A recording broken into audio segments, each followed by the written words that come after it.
Common misconceptions about bike fit. 2. We already have a preliminary understanding of bike fit based on the previous videos. In this video, let's continue to explore more information which we may ignored about bike fit. 1. Should the feet be facing straight forward when setting the cleats? Whether the feet are vertically facing forward or not should be set according to each person's walking gaits. This is only suitable for people who walk normally. The setting of the cleats should match your walking gait. If you walk with a splayed figure, the cleats should also be set with a splayed figure. In contrast, if you walk pigeon-toed, the cleats should also be set pigeon-toed. If the cleats are not set according to your walking gait, it will cause pain in your feet.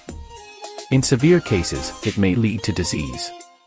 For more information, you can refer to the previous video. 2. Is your body moving around indicating a lack of core strength? The interaction between rider and bike is individual, which may be a problem for some riders, but for other riders, it's just a way of optimizing their interaction with the bike. Alberto Contador, a rider who moves around on the bike, often leaving the saddle on climbs and moving back and forth during time trials. The general understanding that core strength cures all diseases is not true. For example, the stunt rider Danny McCaskill, no one dares to say that he lacks core strength and stability control.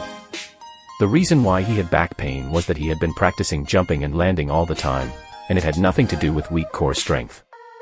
3. Will a cadence of 100 RPM and above be more efficient? Because the rider Lance Armstrong strongly promoted this idea, it was generally believed that riding a road bike at a cadence above 100 RPM was the most effective way, but it does not apply to everyone. This viewpoint ignores the complex factors that affect cadence. For example, cadence is affected by crank length and gear ratio. For details, please refer to our previous videos. Generally, professional riders can easily maintain a cadence of 100 RPM, and ordinary riders can generally maintain a cadence between 60 RPM and 90 RPM. 4. Can the floating amount of the cleats prevent knee pain?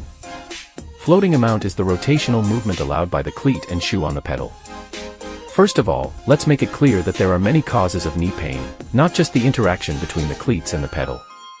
Secondly, the floating amount may cause some problems for some people, such as pain in the back of the knee due to excessive movement of the hamstring tendon to control the shoe. The floating amount should be adjusted based on individual biological characteristics. Regarding the topic of riding posture, everyone is welcome to leave a message for discussion. Thanks for watching.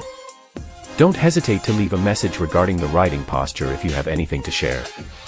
We are looking forward to your idea and story.